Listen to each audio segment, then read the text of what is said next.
Behold, the new face of fear.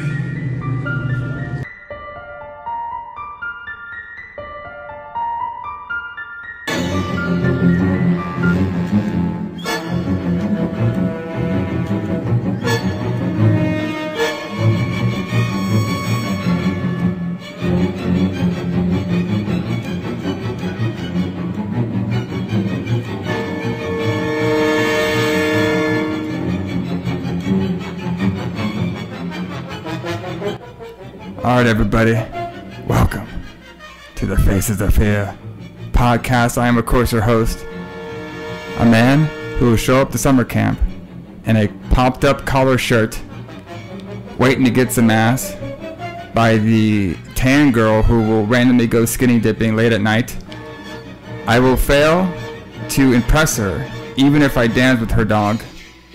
And my top game is stealing her clothes when she's skinny dipping, to her not finding them, and then me being kind of creepy, giving it back to her, and then I randomly get caught up hanging around like a meat sack, and then she goes to help me, but I get my fucking throat cut by Jason, J.K. Klein. And we have a very special guest on the podcast today, everybody. A man who's returning. He is also in training, just like our boy Mark. It's Keenan. He's back on the podcast, brother. The one and only. The one and only.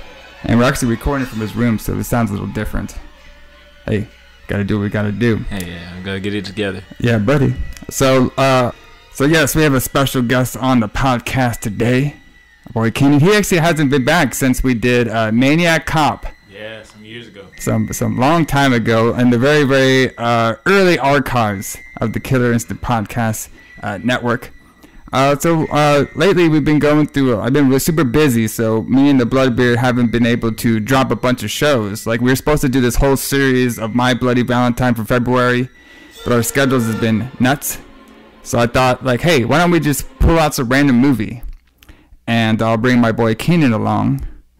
And because this is going to be a very unique podcast, because you're actually not too familiar with a lot of horror movies, are you? Yeah, not at all, man. I just never really got into the genre. I'm not necessarily against it, and I'm not like this type that I'm scared of it. I think a big thing that's really just interfered with my like dabbling in horror is just I'm not into movies in general. Yeah. I spend more time looking at documentaries, and especially since the advent of YouTube in my adulthood, now just watching street racing and car videos. Hey man, they got some crazy horrorness in there too. So it's gonna be really interesting to see like kind of like an outsider's perspective, because you know me and the Bloodbeard, man, we've been watching horror movies since we were like freaking 12 years old and shit. We even did a couple, so we know kind of the ins and outs. But it's gonna be very interesting kind of seeing like a little outsider's perspective, and especially on the movie that we're doing today, Friday the 13th, Part 2. And this is your first time actually seeing any Friday the 13th movie. Right. Yeah, man. Boy, what a doozy. Crazy. Yeah, because I mean, I know about Jason. You know, you hear about things through pop culture, but yeah, it's my first one. Yeah, it's actually, and you're actually seeing the Jason who is not like the buff hockey player all in roids and shit. This is like the potato sack, frail little boy Jason. Yeah, if you hadn't have told me that this was like, if you had just put the movie in and skipped the title sequence, I wouldn't have been able to guess that this was a Jason movie or a Friday the 13th. Yeah, but it's something else. Yeah. It definitely it kind of had like some similar stuff to when we did our review for Maniac Cop, but this is taking it all the way to the camp. So we thought to do like a little special for March, talking all about this movie. We'll probably be coming back with some other reviews in March, but like I said, me and the Bloodbeard's schedule's been crazy. But I'll talk about that towards the end. I've also got some news I was going to go over at the end too. But let's kind of get into some of the Did You Know before me and the Keenan over here do some hardcore reviewing of this particular movie. All right, so Friday the 13th Part 2. All right, this was not intended to be a direct sequel, but rather part of a series of film based on the Friday the 13th movies. So basically, it was supposed to be kind of like its own thing, and it was going to be like a trilogy of films. And this is supposed to be the first one. All right, so, however, after the popularity of the original film, surprise ending, where Jason Voorhees attacked the heroine, the filmmakers opted to revive Jason and the mythology surrounding Camp Crystal Lake, a trend which would be repeated in the following films. So we keep seeing the, most of all the Jason movies, I think, except for maybe Jason in Space, are all going to be, yeah. That's the thing. I think that Jason X. I think that's what that one was. In the 90s? Yeah. No, I actually haven't seen all these Friday the 13th films either. Okay. I know I've seen this one before because I remember that guy Tim. Yeah, he has heat with me. Oh my god. And he fucking didn't even die. Man, we'll talk about it, but that guy. Oh my god. One of the many holes. Yeah, it's one of the many holes. They forgot about this motherfucker. But yes, all the other ones are supposed to take. I think no. There's one that's Jason in Manhattan. That's very random. So they have, like I said, this is kind of like, this kind of reminds me kind of like the Season of the Witch, where it's kind of like its own standalone, but it's not because it has Jason in it. But this is the only time we probably see like the hooded Jason. Real quick, Jason Manhattan probably would have been epic if he ran into Donald Trump, kind of like Home Alone 2 when he was in New York. If they had Jason in Manhattan, if they had the foresight back then, to have Donald Trump in that movie, man, it'd be gold today. He probably asked for too much money. He's like, come on, man.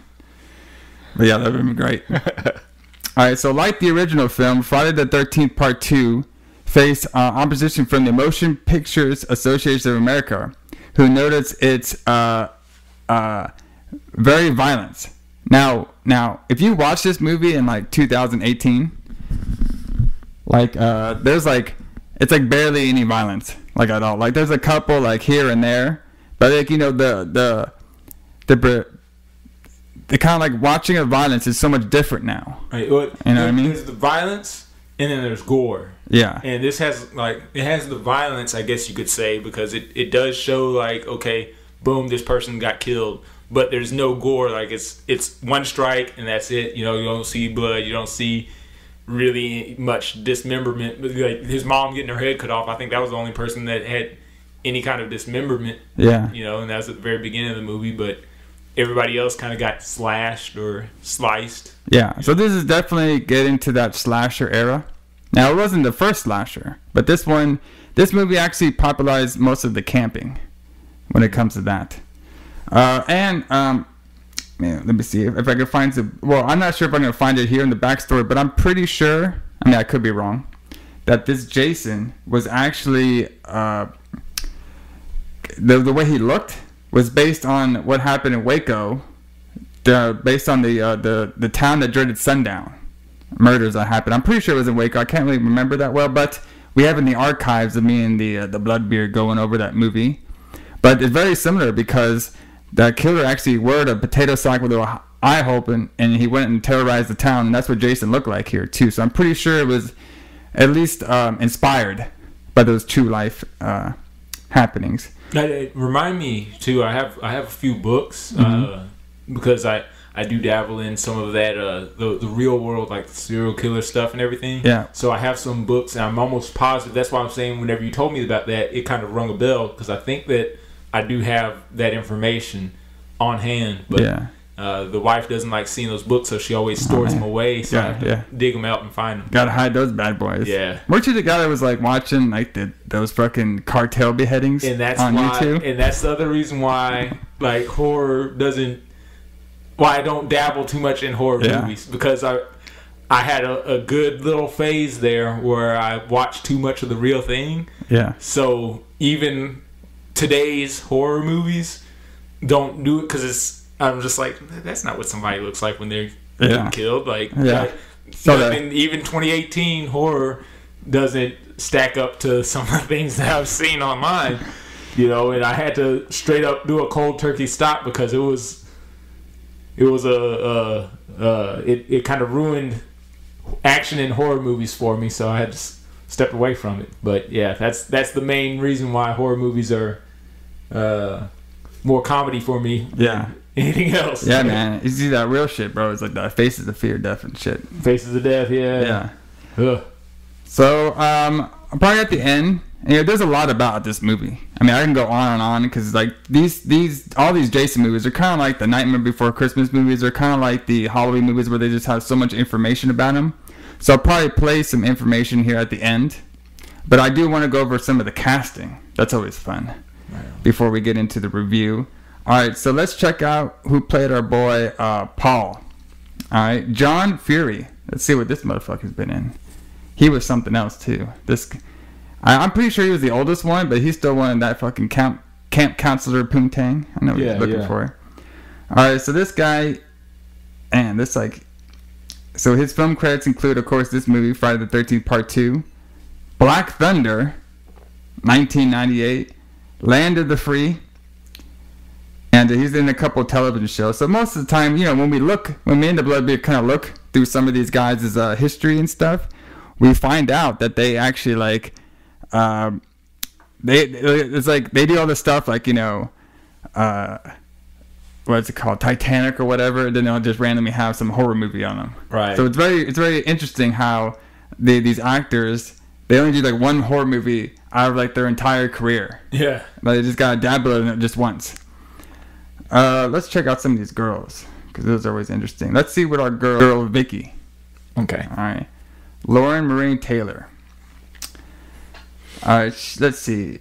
American film and television actress. She's best known for her role as Vicky. So this is her main deal. Oh, damn. She's probably one of those girls that go to horror conventions. Yeah. And I was that purple sweater girl trying to get with Mark. Yeah, she sits at a table with a picture of her in the movie next to her, so people know that's. Yeah, she's all like, I'm trying to get with Mark, but now I'm trying to get all you guys' Mark's money. Yeah, she drove up there in a 2002 Honda Accord. Yeah, she's also in the soap opera Loving. Oh, okay. Never heard of it. Never heard of it. Let's see. No porn. Okay, we're out. Wait. Whoop. Hold on. I might have saw something at the end. Okay, it was just Girls Night Out. It's all girls. Yeah, and 1983, she married to actor-singer John Didrikson. Did I say that right? Didrikson. John, where's it at? It's a D. Wait, where is it? Right there. Oh, got me. Didrikson. Dish. See, I told you, these motherfuckers' last names, man, just come out of nowhere. John Dish. Whatever his name. Dish. So they met while they were both filming Girls Night Out. So, that's lovely. They have 3 kids. Congratulations. Okay. No need to act anymore. Yeah, don't worry about it. So, and also too, the girl, the famous girl out of the first 2 of the movies was, of course, Alisa Hardy. She was the girl at the beginning, and she was the main girl at the first film of Friday the 13th. She was the one that cut off the mom's head. Okay. So let's see. She was in the television show. Let's see. It's Inside the Wind. Okay. She's in Between the Lines, Saturday Night Fever, Hair. Oh boy, it's another one. And then she was in, of course, Friday the 13th. Oh, she was. Lines is that? I think that's a TV series. Yeah. What's that movie? Yeah, it's a television film. Yeah, it was. Let's see. She made her acting debut in 1965 by starring as Melinda in the television film Inside the Wind. Huh. So it's kind of like, one of those. It's like films made for TV. Right. Yeah, type of deal. Yeah, she's the one that did all the past stuff. So. All right, so enough talking about some of the backstories. Like I said, I'll have more of that as we go at the end of the podcast. But let's get into Friday the 13th, Part 2. Bro, those graphics too for Part 2 were you could tell that was 80s shit, bro. Yeah. That guy with the 80s font was I'm gonna show this fucking up. Yeah. Now somebody just straight up, that was only for their skills. Yeah. We might have this explosion because. Bro, he probably thought he was so cool. He was all fucking nobody has that fucking graphics card right now, brother. Yeah. Not everybody uses that one. Right. And then it goes.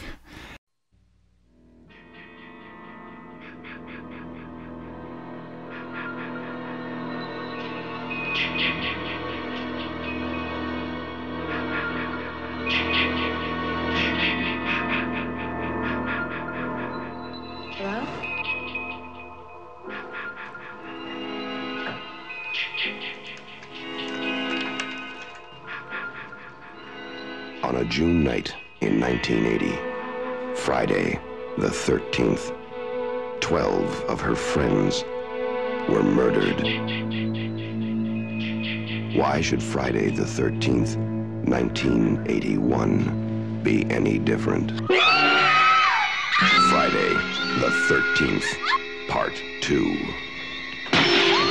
The body count continues. 14. All doomed.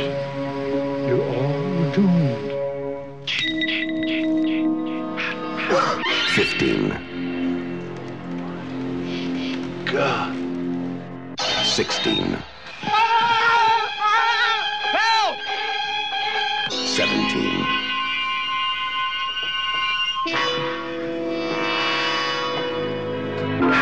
18.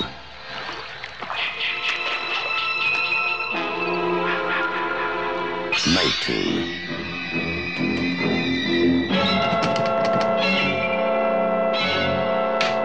20. 21. 22. 23. Sandra? Jeff? The day you count on for terror is not over. Friday the 13th, Part 2.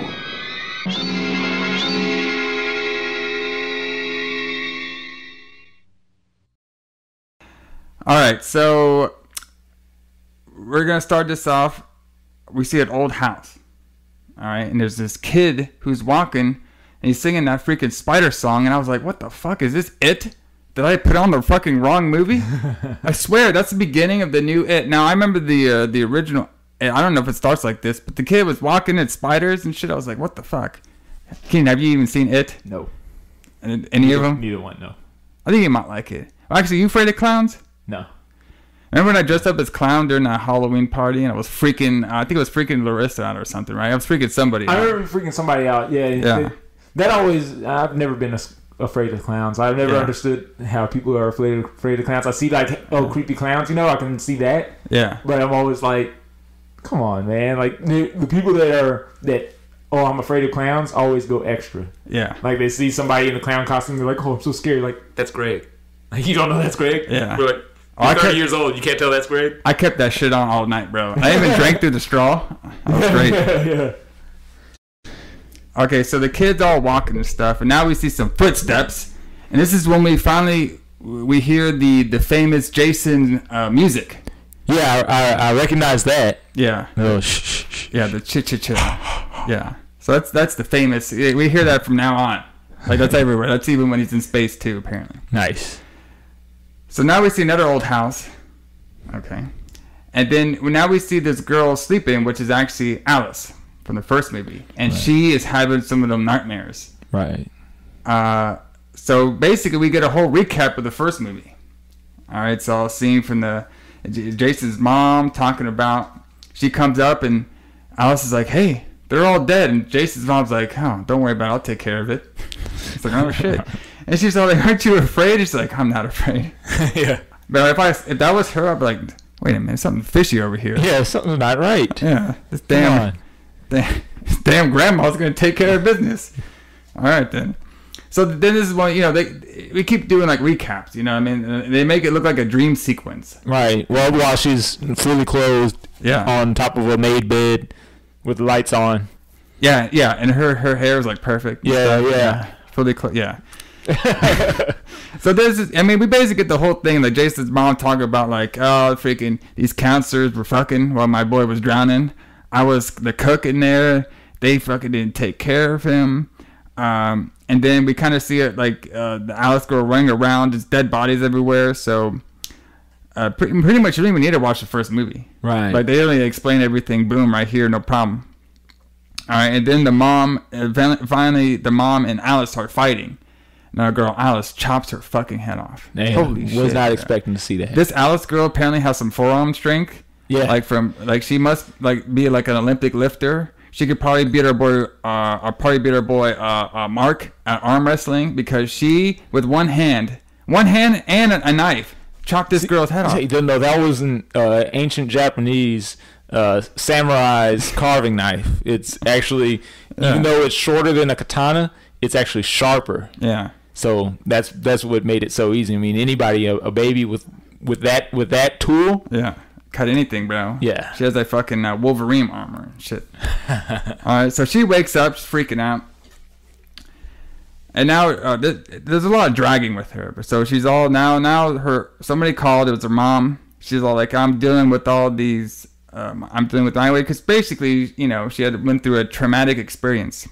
Oh, I skipped the part, sorry. So during this, she's doing more recapping of her in a canoe. Alright, and this is when the cops are there just looking at her. Yeah, I'm hanging out. Did you see that? The cop was just like looking at her. Was yeah. Like, alright. This bitch gonna wake up. Because she was asleep. Yeah, it's like, who is this? And then Jason comes out and pops her out. And then because, I'm pretty sure when they made this movie at the beginning, that the first one, I don't think, usually they never plan to make sequels because they don't know how the fucking film's going to go. Right. So they just think, like, okay, Jason showed up and killed this bitch. All right? No. Right. But now we get the way they save it is the cops like, yeah, my two man, they fucking pulled you out of the lake and stuff. We thought you were dead. Yeah. And she's all like, where's Jason? He's all like, ma'am, we haven't seen no Jason. There's nobody there. So, yeah. Basically it's showing us like, oh, it might be all in her mind and stuff. Yeah. No, more or less, hey, don't worry about it. Yeah, don't worry about it. It'll be all right. So now she's at home cooping with the whole thing because obviously she's having nightmares and stuff about her. Mom calls up. She says she's going to be alone. Fine. This is when we get a weird scene. She actually goes into her room, gets undressed, and like puts on a bathrobe. Puts on a robe. Yeah. Walks across the hallway. Literally. Like out one door, straight into the next. It's like hops in the shower. It's like 2 steps maybe. Yeah. Home alone. Get undressed. Pop on a robe. Yeah. Walk across the hallway. Get in the shower. Yeah. So, like, we're kind of like in that first person view, and she like opens up the shower right away. And I was like, okay. I don't know. I didn't really like that one, but hey, you know what? So I guess she heard something. So now she's drying up, looking all around, and eventually the cat scares her. So we get our first cat jumps in. time. Somebody throws a cat through the window. Like, yeah. The cat doesn't even like go in leaping form. I wish we could have watched that like in slow motion because you see it looks like straight up just somebody like tossed a cat through the window. We're dead. Boom, get up in there. Just like, we're like dogs in this movie. You know what's funny too? Like, if this girl was so worried about Jason coming in, why the fuck did she leave the window open? Windows open, just like screw it. It was the 80s. It was a different time. People didn't lock their doors back then, you know? Yeah. Oh yeah, that's true. It was a different time. They didn't give a shit. So she's kind of freaked out. Then this is a cool scene though. She actually opens up the fridge, sees a dead head, and then boom, Jason's there, and he fucking stabs her in the fucking temple and ice shit. pick like a Holy mug. Shit. Slides in like a hot knife through butter. Yeah, just going up in there, and there goes Alice. Yeah. She's gonna be at them cons now too. So this is when we get those huge graphics. Boom, he's here. All right, so now we see a huge truck. Can you tell us what kind of truck that is? You know, the car. Do you even know what Yeah. That was a Chevy. Man, I can't think of the actual model name. It wasn't. It was like just a regular 2-door Chevy, but lifted. You know, this guy looked like he had a fucking monster truck. Yeah, that was beast. Beautiful. Yeah, it was great. So they're talking. This is when we meet our boy Jeff and Cassandra, his lady friend, who is probably a feminist because she doesn't wear any bra. Right, never. Like never. Can't tame them. Now that might have been an 80s thing though. Yeah, because nobody had bras except for like one lady. Yeah, one chick. Yeah, she might have been a little older. Yeah. Which I thought her name was Jenna, but her name was like Gina or something. Whatever. Bro, when you have to guess these names, I swear. That's so funny.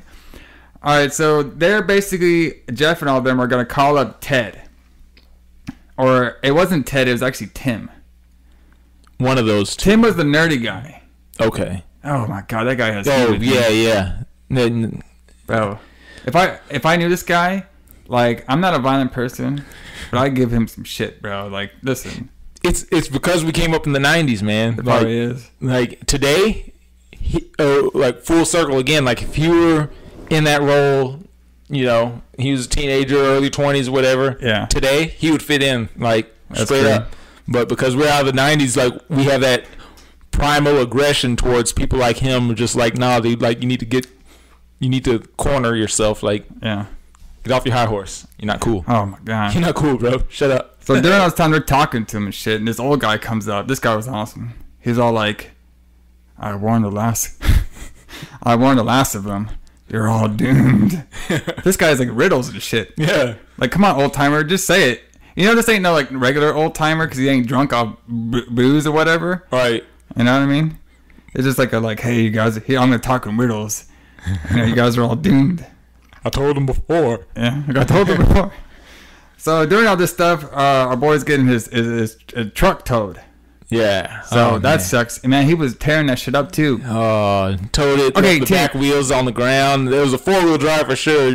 Jacked it up just by the front. Yeah. Dragging them back wheels. Oh my gosh. Okay, so Keenan, on a level of pissed off. Okay, let's pretend you're Jeff. Okay. And your freaking truck just got towed. Yeah. I am now Tim. It was a joke. You kidding me? Oh. If that happened, I would get my ass kicked. I would at least get a yelling at. The Tim guy was all like, "Hey, welcome to God's country, everybody," and then Jeff's like, "Oh, they were just playing around. Oh, you just fucking cost me some fucking tires and shit. Your diff is destroyed, but shit." Yeah. That was funny. Good one, man. Yeah, good one, Tim. And tow truck driver's just like, I did that shit for free. Yeah. Like, okay. He's like, I do that for free, bro. Don't worry about it. Oh. This Jeff guy was like, fuck it. I'm going to get some poontang later on. Who cares? Yeah, he wasn't thinking about it. Yeah. All right, so. Daddy bought that truck for him. Yeah, exactly. Come on now. All right, let's see where we're at. Okay, so this is when they all get in the car now. They're all in his truck. And our boy Tim does some stupid joke about a rabbit. God, this guy got heated to me. So they find like they run into like a branch. They all get out. Yeah, road's blocked. Yeah, Cassandra gets out. This girl was awkward too, man. Yeah, she's similar to that Tim dude or whatever. She's the type of chick that's like, come on, chick, just shut up. That's been one of the 80s deals. Yeah, just shut up. Just shut up. I don't think our parents are like Disney. Who knows? All right, so she's looking around, and then she finds a sign that says Camp Crystal Lake. So they're pretty close to, and they actually called the section of Camp Crystal Lake. They don't like say the whole name. They call it like Blood Camp. Okay. Basically, mean there's a bunch of murders that happen. Nearby. Now it's not the camp that they're at, but they're close by because I think you said like 5 miles away or something. Yeah, it was like 5 miles away. And the cops, they surround the area just, you know, make sure like kids or whatever don't try to smoke pot and have sex there, because they will. So then they're doing this stuff. They tell the girl to get back in the car, buzz. So they're all there. And then during all this stuff, Jason, he's doing his first stalking. So he is just looking on, seeing his next prey. So this is when the camp counselors are all gathering up now. This is when we meet our boy Paul and his nice little pearl snap. Look at that up close shot of the dude, short shorts. Yeah. God damn. We don't see some of these kids later on though. Like some of them, I got like they just like rode out. Yeah. Like hey, like when they went to the bar, like they left a shit ton of the kids at the bar. Yeah. We just lost them. Yeah. So we got Paul and his little pearl snap over here going over some. Listen, I don't know if you guys know what it's like to be a counselor, but it's heavy duty. And then during this, we get the old man back. All right, and he is now driving his bicycle around, and a red car flashes by him. He probably was like, "Oh, you guys are all doomed and shit." Yeah, that old man was a trip. Yeah, so this is when we get. This is a very interesting scene. All right, so this is when we get our boy Scott over here with his little pop collar, and we see our girl Terry. She's walking. She has like that gimmick where you're showing half your butt off. Yes. You know what I mean? Yes. Only just a little bit. You can't get. We see the full Monty that later. Right. But right now we're getting teased a little bit. Right now we just get the wedgie. Yeah. So his first act to get with this girl is get a slingshot and then boom, right on her butt. Chicks dig it when you hit them with a slingshot. Yeah. But the fucking weirdest thing was when she got on her butt, like she like wiped the wrong side. Cause she's like the typical, like, just ditzy actress. She got this role because of her looks. The director probably showed her by slapping his left butt cheek, and so that's what was stuck in her mind. Okay, you get hit with the rock, slap your left butt cheek. And so even though the rock hit her on the right side, she slaps her left because that's what she was shown. Yes. Come on, lady. Come on now. Hey, you gotta do that method acting. Just show up and see what happens. Right. All right, so this is when Gina arrives, and you can tell that Paul's a little irritated with her. So they go into their little cabin, and then right away you could tell like there's like history between them, and they're like flirting with each other. Yeah, instant sexual tension. Yeah, and then Paul's like, "Hey, everybody else showed up on time. Where were you?" Kind of like giving her like the hard stance. Yeah. And she was kept apologizing, but she was doing that kind of like wink, wink. Yeah, I'm not really sorry kind of apology. Yeah, and she's like, "Oh, he's got it wrapped around his finger, or at least so far he's working that way." And then he caves and accepts her apology, and then she's like, "Oh, okay, cool, done." Yeah, no problem. Yeah. Like I'm not tough. Yeah, she's good then. And then like he's trying to like get all like sexy with her, and she's just like, "Oh, you already accepted my apology, dummy. Come on out." now. Like, bro, come on. So now he's going over safety rules, Paul is, after he's done getting dissed on by Gina. So Gina now can't start her car. So Paul goes over to it, and he tries to fix it, and he gets some smoke in his face. Yeah. Because the car is kind of like a bug, so there's other shit in the back. Yeah. So now this is when we get Paul. He's around the campfire, and he's all like, "Yes, Jason, he was about 5 miles away. He got drowned, but there's counselors out there, and he came back to haunt everybody. And it was, Jason's mom came down there, and all the old timers still talk about him." So he's saying it like you would do like one of those scary camp stories. Right. Like that's like I wonder if this was the first ever, because that's the typical campfire, like camping storytelling like mode. Like nobody had a joke, nobody said anything. Like I was waiting for it to come up with like, "Oh, come on." But everybody was like just listening to him and like soaking it in. So I think that this was like the granddaddy of like the very first typical campfire like scary story told in that method, because that's what I've always known growing up. Like when spending the night over at a friend's house or something, when you're telling scary stories, you tell exactly like the way he told that story.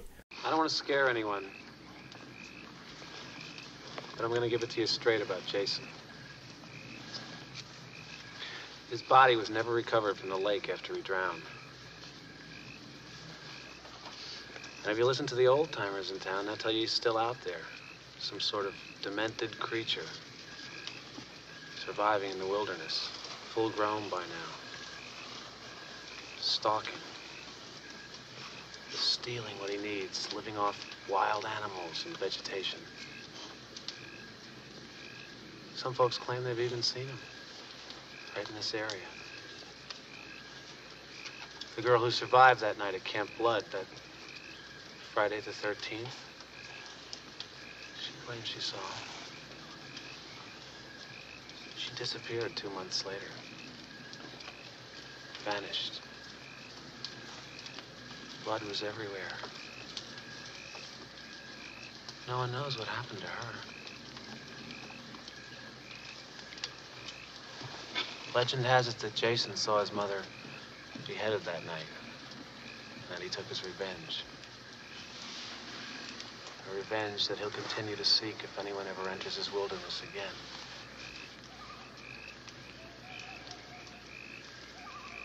And by now, I guess you all know, we're the first to return here. 5 years. 5 long years he's been dormant. And he's hungry. Jason's out there. Watching. Always on the prowl for intruders. Waiting to kill. Waiting to devour.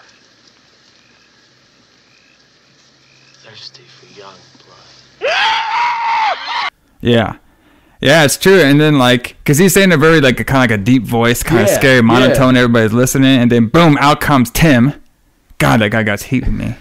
even if he was scaring people. Oh, I did like the line from Paul, like, yes, he'll thirst for your young blood. It's like, damn, bro, you some sort of Satanist over there, Paul? What are you doing your off time, bro? All right, so the nerd guy shows up, and they all, like, kind of give it a good laugh. So now we got the nerd guy. He actually shows up with, like, this huge device that we thought was, like, a cell phone. But it's like one of those portable old games and shit that I used to use. Yeah, like pre-Game Boy, like one game only in this game. You got to buy like each game separately. Yeah. Yeah, it's a huge thing. Look like you could knock somebody out with that damn thing definitely. Too. So we got Marky's over there arm wrestling. And he's beating our boy Jeff. Right. All right. And then during this, our boy Scott, this is attempt number 2 to get with that girl Terry.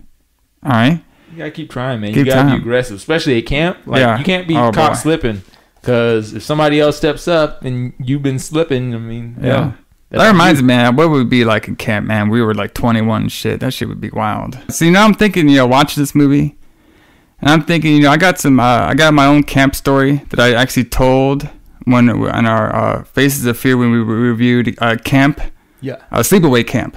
Which, man, if you would have saw that movie, oh my god, that's just a trip, bro.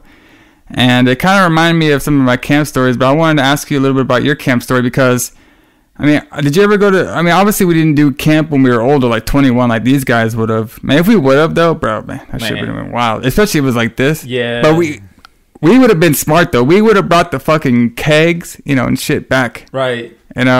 Whatever. But anyway, do you got any good camp stories? Well, I've been camping once. Went in 5th grade, and that's actually when got in my first fight. Oh shit! Ever? Yeah, was at camp. It was like the middle of the week. I was a real quiet kid at this point. Like up to this point, never had got into trouble or anything like that. And there was a kid in the cabin with us, so like everybody had somebody that they knew in the cabin. Like I knew like 3 kids or maybe 10 kids total, and everybody knew somebody. You got to pick 2 people. I think that's the way they did it, so that if you picked, like I picked you and somebody else, you could say that you accept me as being one of your people, then you would pick one other person that I didn't pick. So that way they did it where everybody at least knew somebody, in the cabin. And so there was this dude that didn't know me. He knew other people in the cabin, of course, but he didn't know me. And he decided that I was a mark, because he didn't know me and I was quiet and I was nice, and he wanted to bully me, So throughout the week, like from day one, he was kind of teasing me is the way he started, and I've never been bullied, never was bullied, but this was the first and only kid to try it. And reason being is because I'm playing Jenga. It was after lunchtime, before dinner. Like we had done something earlier in the day, an activity, outdoor activity. So it was like the downtime. Our cabin leader was asleep because that's what he did. And I'm pulling. It was my turn at Jenga, and a plush Sonic toy flies through the air and hits me in the eye. Like I see it right now. I could it was before I could even react. Boom, hits me dead in the eye. My eye is all watery. The Jenga tower falls down, and all of that rush of disappointment. And I look up with my one good eye still, and I see this ape motherfucker bouncing on the bed, laughing. And his friends that were his direct friends in the camp are rolling, laughing on their beds down the way. And it was one of those cinematic scenes where I see that, I see their reactions, and it's just, this shit's not gonna fly. And I went straight autopilot, grabbed him, pulled him off the bed while he was jumping, and just start wailing on him. Damn. And I'm just dropping bees on him left and right. Super combo, cinematic scene, no control. I didn't wasn't actively trying to do whatever I was doing. I was just doing it. I'm sitting back watching myself punch him. So you're your own version of Mike Tyson's Punch Him. Yeah, more or less. It was not even that. It was a Street Fighter super combo. He couldn't do anything even if he wanted to. He just had to sit there and let me hit him. Yeah. And everybody's making noise. So of course our camp counselor wakes up and he comes over and like grabs me. I start crying because I just know I'm getting sent home. And he pushes that other kid back because now that I'm stopped hitting him, he's wanting to come and get me. And the counselor pushes him away. And that's it. Like, the counselor knew I was a good kid. And I guess he had, like, seen, like, in hindsight, as an adult now, looking back, he probably had witnessed me being, like, teased by this kid. So he didn't even tell any of the other counselors. Like, he didn't say anything about it. I didn't get in trouble or anything. But we go to dinner that same night, like, a couple hours later. And literally, like, by the time I get out of the dinner line and I'm walking back towards my table, all these other kids that weren't even in our cabin were like, dude, did you get in a fight? Did you get in a fight? Did you get in a fight? Huh. Totally changed my, like, path for the rest of my life. Like, instantly, my nuts dropped and I turned into ultimate badass. And, like, the sad part is, like, some of my friends, you know, during, like, nice quiet me days, literally like told me like, hey, you changed ever since camp and you got into that fight and you think you're tough now, blah blah blah, and they kind of stopped being friends with me. But like after that, I was just like, don't fuck with me, like hair triggered, temper, just like I can't be fucked with, you know. Yeah, I carried that the rest of my life, but I never really became a jerk, more or less, you know. Like maybe those first couple weeks after that fight, you're gonna be like our boy Scott, popping up your collar all the time now. Right. But that was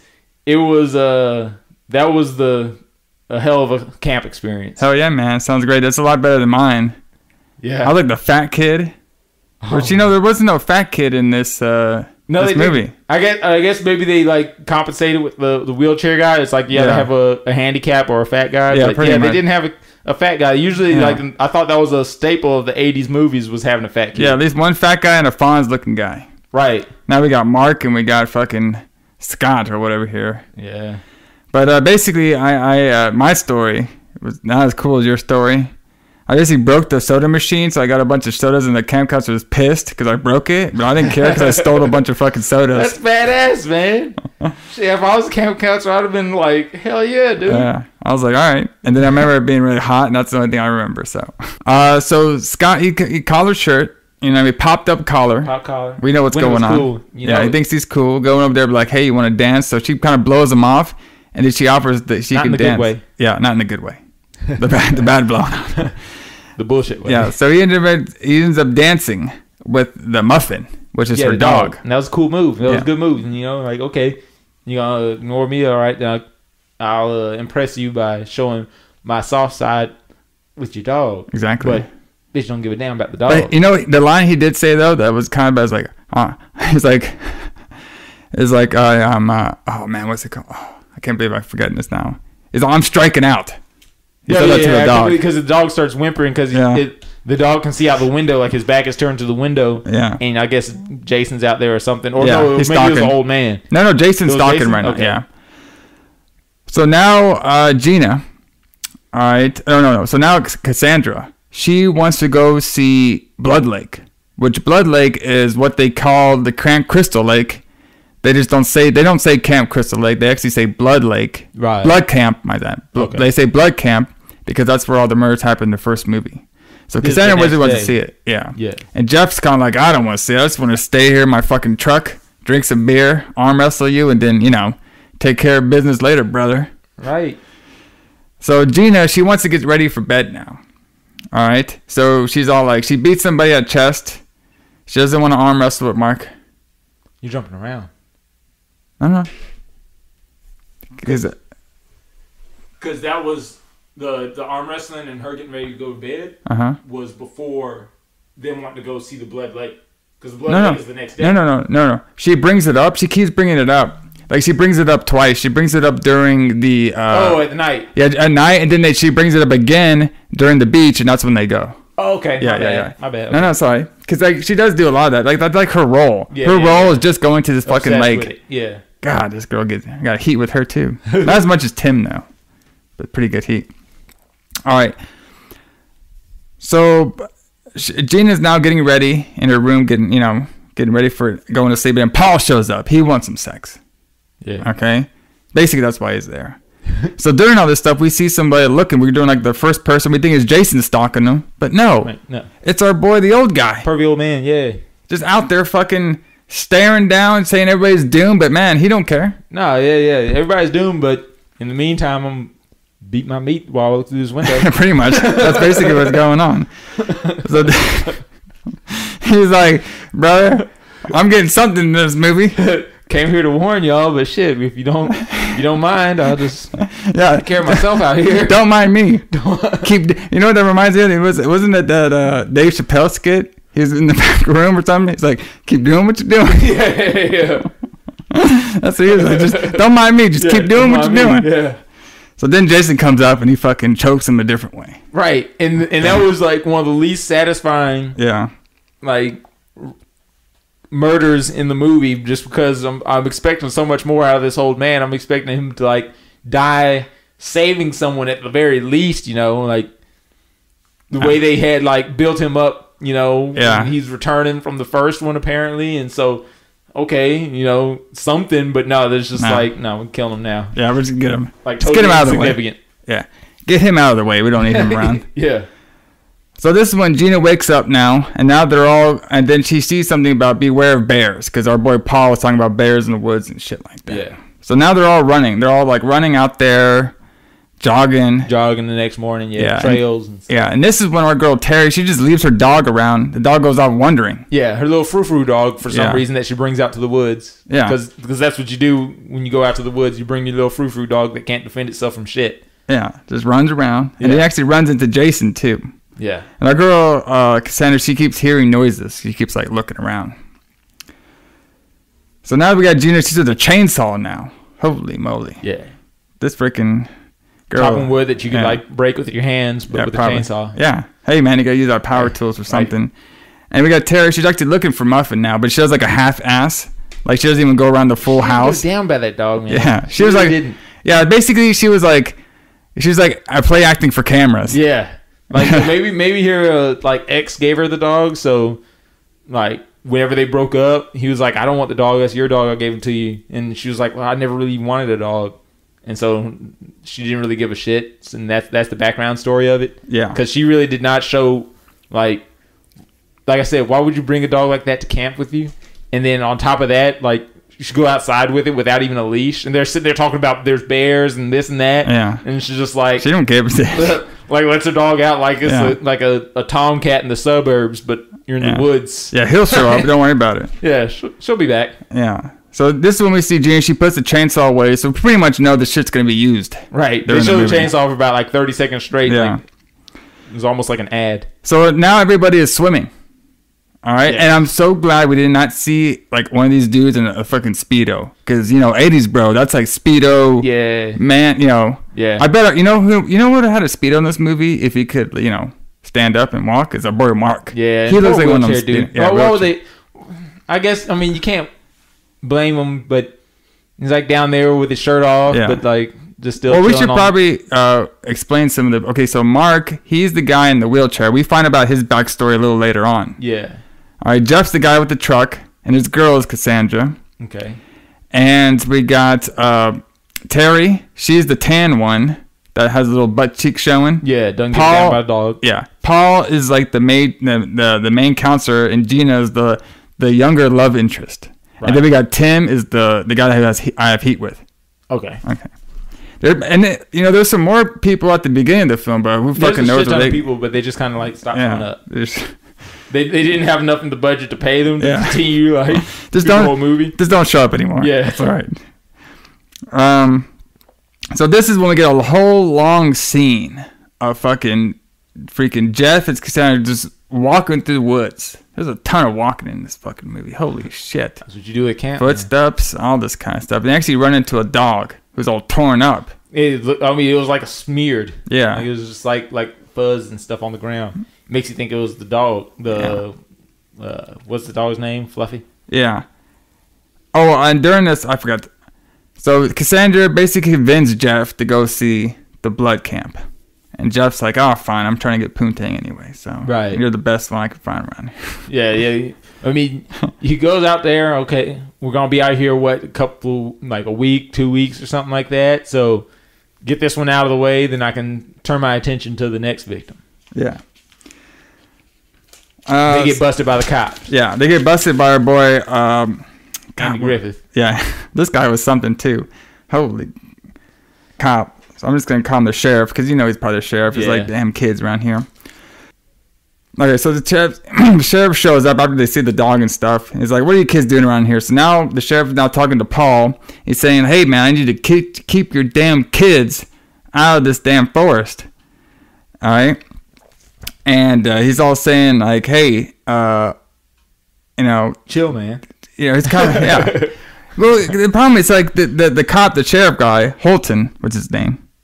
He was all like, "Hey, don't bring your damn kids around here and stuff. This area is off limits. We don't know if Jason's out there or not." Right. I'm like, motherfucker, you didn't get, after the murders happened over there, you didn't get the fucking FBI to go search the motherfucking FBI place. They're just just everybody stay away from me because motherfuckers die out here. It's like Holton's this kind of cop. This guy was like freaking. He did not know what was going on. He's like, well, we put fucking caution tape. Yeah. Why are they showing up? You know what I mean? Like that kind of like guy. Yeah.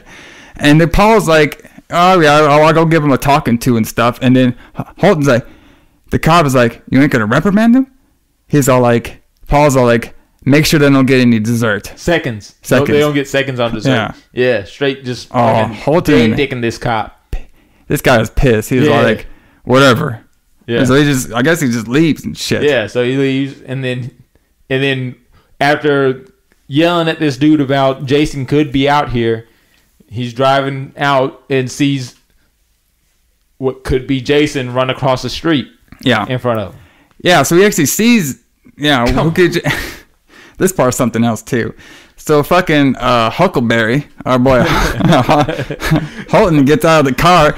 Like at first, I think he got scared because he saw somebody run past, and like he was in the car for like a couple moments. He's kind of thinking like, okay, let me think about it. I know Jason probably is out here. I'm the only sheriff in town. I got to do my damn job. Shit. So he gets out of the car. Wait. He runs after Jason. This takes forever too. But this fucking fat dude, he looked like they had to do a bunch of like takes because he ran forever and he was not even winded. Right. Like it was like a couple steps. Oh man, gotta do a little break here, brother. Come on now. Yeah. All right. So he's run through this whole forest. He never draws his gun. Never. Officer no draw. Like you don't see the gun. They didn't have a gun in the budget for him. So like he has a holster. You see the holster. Yeah. Don't ever draw his gun. Nothing. So he's running in the woods. So let me get this straight. This motherfucker, only sheriff, only cop in town, sees a random house that's all torn up, looks like shit. This is the 80s, bro. I'm pretty sure there was crackheads around in the 80s. This was the beginning of crack. That was the beginning. Yeah, it's the beginning of crack. Okay. So maybe at that time, maybe not necessarily crackheads in the woods, but a shack in the woods is a shack in the woods, regardless of the time. So this guy doesn't even get his gun. He just looks around. Yeah, still no draw. Like, but the problem is, he knew Jason was probably around. Yes. He was just out there, like, that's the reason why he got them kids from out there. That's the reason why he, like, was yelling at the camp counselor, because this is dangerous out here. And then you see a human like mysteriously run across the road in front of you. You go out there chasing, you can't even catch up with them, and then you stumble across a cabin. And you still, I ain't drawing my weapon though. Let me just go walk in here and see what's up. Yeah, walks in there, fucking looks around a bunch of shit. Doesn't draw his gun for anything. He doesn't even go in there and draw his gun, like nothing. He never draws the gun. Yeah, opens the door, sees Jason's shrine that we don't see, but we know it's there, and then bam, fucking axe to the back of the head. God, this guy kind of deserved it. Like, for just being so stupid, bro. Really? What kind of cop training did you get? Right? Godly. All kinds of protocol broken right there. And then that's the last you hear of it, though. Yeah. Like, why was there, like, the kids and everybody, like, nothing else happens out there at the camp, you know? That's what I'm talking about, the many holes in this, because, the cop never goes back. Never shows back up in town. Okay, so. Never comes back to the police department. Yeah. So nobody's, like, missing him? Yeah. Oh yeah, he's apparently the only cop for like miles, I guess. I guess so. Like maybe he's one cop. Okay, maybe we were wrong. Maybe he might be the park ranger. But no, he had a cop car, right? Yeah, that was. I mean, it was. I don't know. Maybe even if we assume it's a park ranger, regardless, is he the only officer in the department that he's in? Like, there's no one else there. period. Yeah, not at all. Bro, it's the 80s, Like, nobody's man. missing them. It's the 80s, bro. We don't got no cell phones. We got that pay phone like we had at the beginning. Remember that? Yeah. Godly. For you youngsters out there, people used to have to like stop and like go to like a phone booth and put quarters in that shit to call somebody. No lie, 100%. I used to, when I was a kid, like even growing up, almost like in my early teens, go to the laundromat when I'm finished washing clothes, call collect on the payphone to my parents' house. They'll deny the call and they just know to come pick me up. Yeah, nice. There you go. Hell yeah, that's the way to do it. All right, so this is when we get Paul again. They're all eating dinner. And he's all like, all right, everybody, this is your last night until we have to do serious business. So if you guys want to have a good night out in the town, go ahead. And then me and Keenan were kind of talking like, okay, let me get this straight. Got a whole campground to yourself. Yes. There's a pretty good ratio of guys and girls. Yes. Let's You're not. on the lake. Yeah, you're on the lake. Let's not bring the beer back here. Let's go to the bar so we could possibly get like a DWI or something. Yeah, and pay like 800% more per beer. Yeah. All right. Shit. Sure. I guess things were different in the 80s. Yeah. You want to go out. Yeah. If you want to go out, you're going to go out. And yeah, so now there's some people that they're made to stay. Jeff and Cassandra, they were made to stay because they called them the Wanderers. Yeah. Mark's staying because he's in training. We still don't know what the fuck he was training for. It's really because he's in a wheelchair and they really don't feel like trying to like move him around. You know, it's kind of an inconvenience. And then Terry said she's staying because she supposedly wants to wait for her Muffin to come back, her dog. Right. Yeah, right. Yeah, she just wants skinny dip. But Paul and all of them and Tim, they're all going out and drinking. Now, here's another thing, too. So, this is another hole. Okay, so Jeff, he's the guy with the truck, right? Right. He don't let motherfuckers drive his truck to the bar? Like I said, his daddy bombed that truck. Yeah, that's he don't don't give a damn. That's proof right there. Like that's not a hole. That's just straight up like that's character. Like that's painting the character right there. His daddy bombed that truck. That's why he didn't give a damn. Oh, you told my shit. I don't give a fuck. Yeah. Like, just go out there. Go get drunk and drive my car. Yeah, no problem. Nobody does that. Holy shit. You kidding me? I thought that fucking tank truck, we're driving that shit. I bet that shit's expensive too. Yes, especially back then. Yeah. All right. Hell, even today, especially today, shit. Okay, so this is when they show up to some like house bar. That's some casino by it too. Yeah. That place was kind of fun, but then I saw who was in there, just a bunch of old people. Yeah. I was like, holy shit, bro, it's one of those places. It was really well. Create your own fun type of place. Yeah.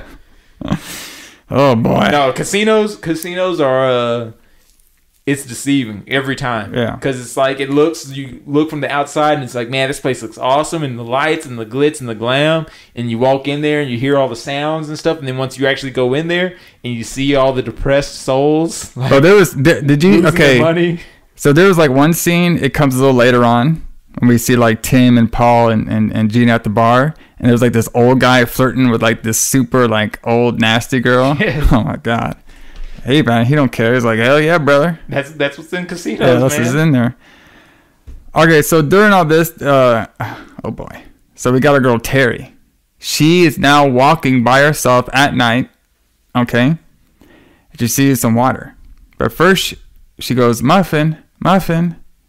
Jerry. That's from their podcast. Then she's like, you know what? By myself. There's supposed to be a killer around here. Supposedly, but that's all fake news. Yeah, it's fake news. His moral of the story is I can't find my dog. Yeah. You know what will really cure what ails me? Yeah, what ails me? I'm just going to take off these clothes. Good little skinny. I hope nobody's watching. Yeah. Kind of deal, you know what I mean? Yeah. There's no cameras showing me. Come on now. I bet this girl did porn.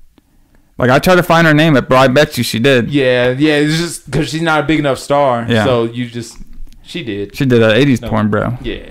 So she gets butt-ass naked. She has that gimmick where she's tan, but her butt's not. Come 80s. On now. 80s, bro. 80s, they love that. Ultra tan. And boy, Scott, he was on cloud 9 right now. I was like, damn. I got to hit that shit, bro. If I don't hit that shit, my boys are going to be back saying, like, listen, bro, we were out fucking summer camp all along, man, getting all these crazy women. What are you doing? It's like, well, it's fucking flaming rocks at girls' booties. I threw rocks at her. Yeah, come on. It's like, that works for all of us. Come on, man. I tried. Like, So Scott, he's over there. The girl's in the lake now. Terry's all doing skinny dipping and whatever. Scott takes her clothes. She comes out. She's like, and then Scott, like, he's so creepy during this. Like, he doesn't, like, let the joke kind of, like, simmer a little bit. He just pops out, like, you missing something? And she's like, you asshole. And I was just thinking, like, man, that's kind of like a little, like, they don't have any chemistry, man. Yeah, and then he does, like, a little, like, laugh and, like, does a little troll type, like, I'm running away and giggling. Yeah. While I have your clothes, like, chase me with your clothes because I'm a troll. Hashtag me too. There you go. All right, so during all this, he's running, and then now he gets caught up. Like, now he's hanging up like a sack of potatoes. He got caught in the snare like he deserved. Damn. And then he's like, oh, man, it's one of them Tim's traps. Yeah. It's like, all right, Tim. This guy has... Okay, what's the more useless character in this movie was this Tim guy? Like, he didn't do anything. Maybe he might be into the deleted scenes, though. Oh, there were deleted scenes. So, like, if you know, there could be some, like, huge marks out there, but like, oh, you fuckers, he's in deleted scenes. Listen, we didn't watch the deleted scenes. Right, yeah. Screw you. We watched the theatrical version. Yeah, exactly. This is what everybody saw. We're just telling them about what we saw. So during this, he's telling Terry, like, hey, I need you to cut me down from here and stuff. And Terry's kind of giving him shit. It's like, oh, why should I? You know? Right. And he eventually convinced her to do it. Cut me down. Yeah, exactly. But he didn't like that, boy. Scott, he's like, come on now, please. Yeah. So Terry, she goes to look for a knife in her cabin. All right, and then he's hanging up there, and then we see Jason cuts this motherfucker's throat. Slice his throat, cut him by the jugular. Ooh, shit. Come on now, what a way to go. Oh, hard way to go. Shit. Bleed out. Oh. Ugh. So she finally finds a switchblade, and she goes to him. She starts talking to him like normal, like, hey, Scott, I'm about to cut you down and stuff. Blood. Yeah. She's obviously got to be standing in. Yeah. She like walks right up to him. Bro, like, honestly, like, it was I know this is the 80s, so you can't, like, there was no blood dripping from the guy when she walked up. Right. So, I mean, obviously, if this is real, this motherfucker, that whole place would be like a mountain of blood. Because it's dirt stuff, you know what I mean? Like I said, like, there's, that's one of those things there where I say, like, because I've seen so much of the real shit. Yeah. I was like, man, she would have saw that from like a mile away. And he probably, depending on how long it took for her to get that knife, he'd probably be still like kind of like twitching about, you know? Yeah. And like probably, losing blood. Because, I mean, he wouldn't lose blood that quick. I mean, it would be fast, but he'd probably still be suffering right now. Yeah, but, you know, granted, I mean, this shit was made like 1979, 80s. Yeah. I mean, it was a different time. Like, even, hell, like, even the people that were making the horror movies probably didn't see as much as people that have access to the internet these days. Oh, you know? Like, nothing. Like, yeah. People back then didn't get to see murders in real time. Yeah, you know, but that's why like nowadays in like, you know, movies, like that's why murder stuff is like a little bit more realistic. Right. Because people like, you know, seeing that in different videos and stuff. Right. So. Interesting. So during that, she screams and okay, so she screams, and then that's when we get this band playing. We're in the casino bar now, and everybody's dancing, just having a good old time. Apparently, like the extra kid, they just stayed there. They just stayed at the bar. Everybody else found somebody else to take them home and get laid, I guess. Yeah. So this is when we get Gina, Paul, and Tim. They're all hanging out, and Tim makes some comment to the bartender girl. And then Paul's like, I think she likes you. And he's all like, I think she does too. And I was like, motherfucker, there ain't nobody's going to be liking you. Was it just me? Like, I don't know if I just kind of, because it was a real quick scene, but like the bartender looked like she was like middle-aged. So I'm like, bro, what do you expect, man? Look at that place. Holy shit. Like, he was like, I think she likes you. And he was like, me too. And at first I thought it was a joke, but the way he was reacting, I'm like, oh shit, I guess like maybe because it's back then, that's how people, I don't know, man. They age different, bro. Yeah. I guess that's what it is. So this is one, Gina. She is one of those drunks that will like, you know, like... Captain Bring Down. Yeah. Bring Down. She'll like analyze everything. She'll think everything's real.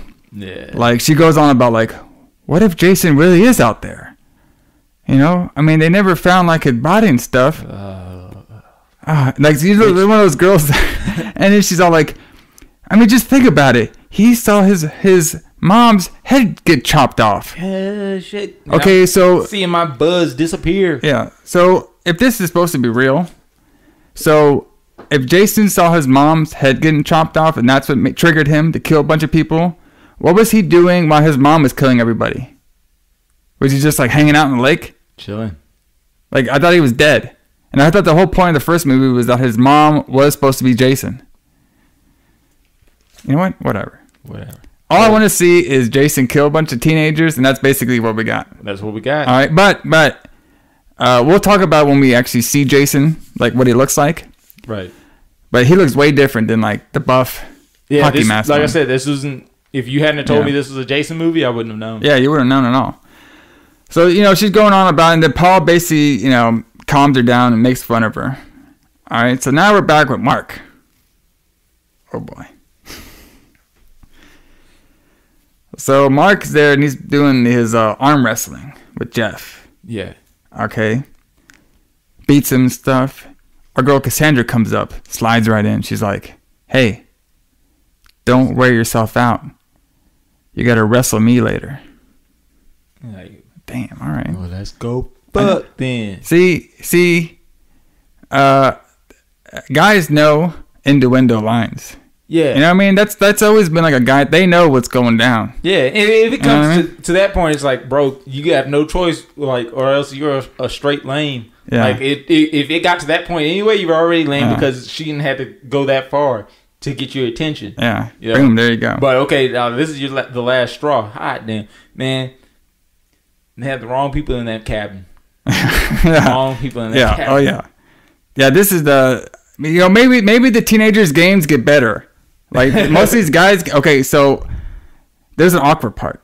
Our boy Mark, he sees Cassandra and Jeff goes upstairs. He looks so happy. Yeah, he's just looking on like, just smiling like he just got a new fresh coffee in the morning or something, bro. He's so happy. I mean, it's just, man, my boy's getting laid. Oh.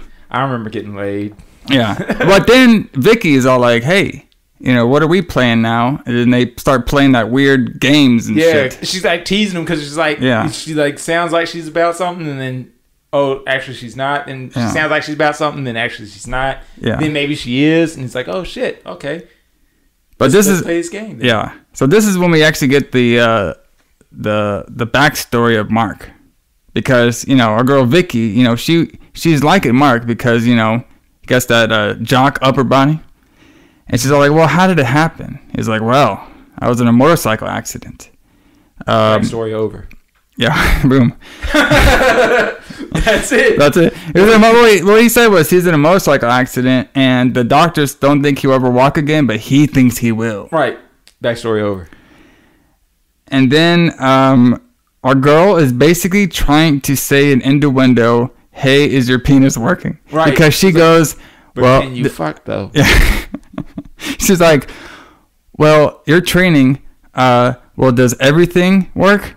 Kind of deal. Yeah. Are your legs the only thing that doesn't work? Yeah. Something like that. Yeah. And he's no. What she says was, I wrote it down. She asked, "Is everything okay? Like, is everything all right?" Yeah. And he's all like, "Everything."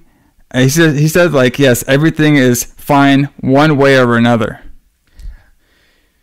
I don't know if I would have said that I'd be like, yeah, this shit's working. Shit, I don't know what to say. But then he says, I can't do anything because I'm in training. And I'm just thinking, they never say what training is or what the fuck it means. Now, training to what? Like walk? At first, I thought it was like he was like in lifting weights, AA or something of that sort, because like he was talking about he wasn't drinking because he was in training. And then whenever I think the chick offered him a joint, and he was like, oh, I can't because I'm in training. Remember? Yeah. So I don't know what that means.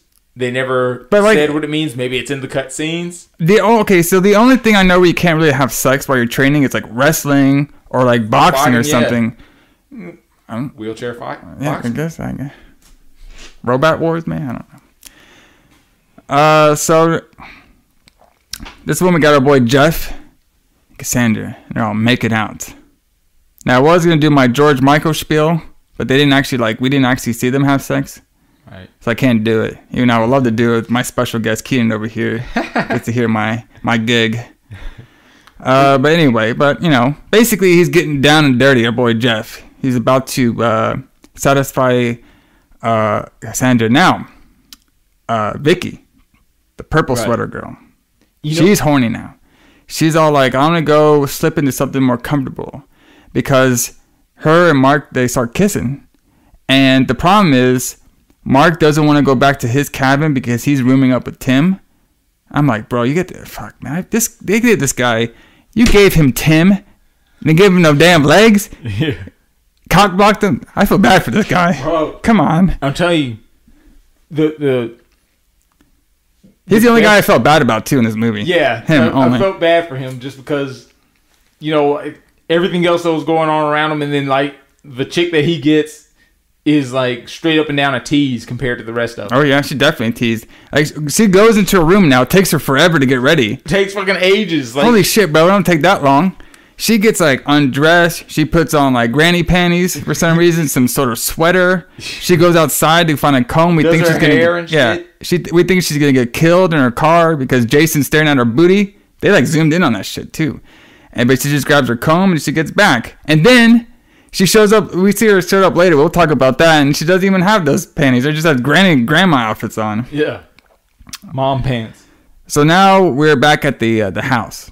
Okay, our boy Mark is there. He hears a noise. So he wheelchairs himself out to the porch. And it starts to rain now. Just like some lightning.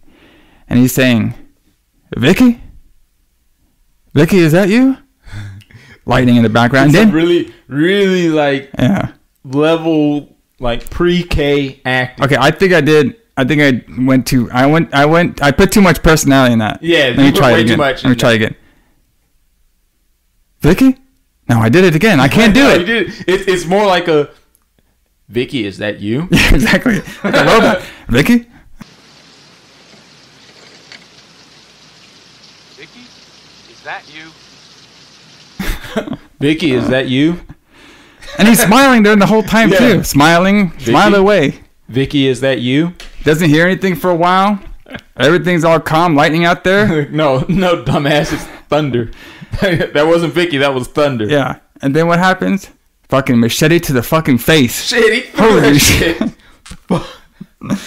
Threw right in. So disrespectful. Bro, this Jason. Like, I ain't worried about your wheelchair ass. Not only did he do that, but the motherfucker took a bump down the stairs too. Roll. Oh. That's so messed up, man. Bro, they definitely gave this Mark guy some shit in this movie. Disrespected. Man. Yeah. Straight up Disrespect, down. yeah. Like whenever he auditioned, he probably was acting so jockish. Yeah. They were like, okay, yeah, we'll give you the jock role. Yeah, we're gonna humble your ass in this movie.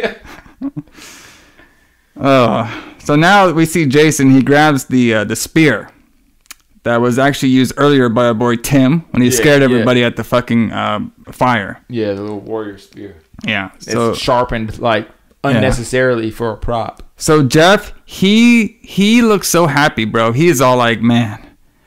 Like, he looked like this is like the best sex he's ever had. Oh, man. He was laying on her and shit. He's like smiling up to here. He's like smiling more than our boy Mark was. Imagine. Fucking Jason comes in. This is kind of weird, too. So Jason comes in. He's fucking spearing shit about to spear these two.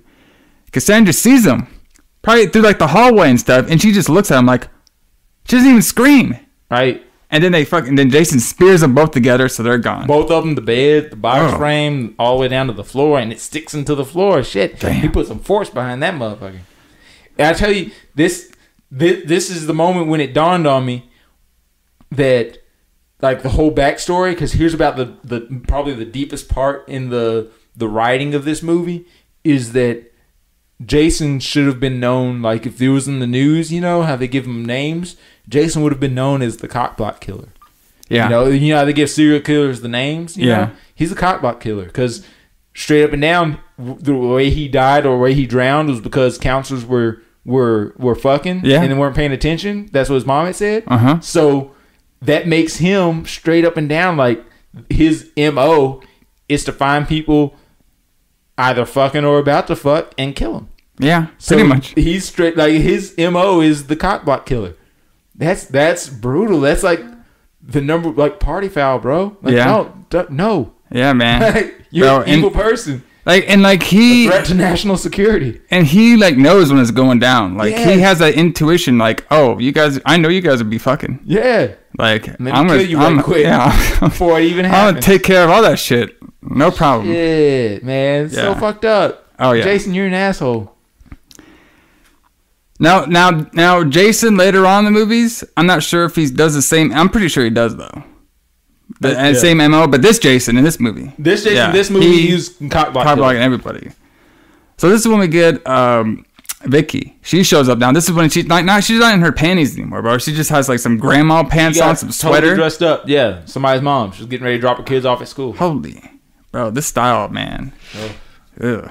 Oh, you know what's weird too? She put like clips in her hair. Like she did the whole fucking thing. This movie actually didn't have any like Fonz guy either. Because usually we have like the guy in a leather jacket or whatever. Yeah. I guess that was supposed to be Scott.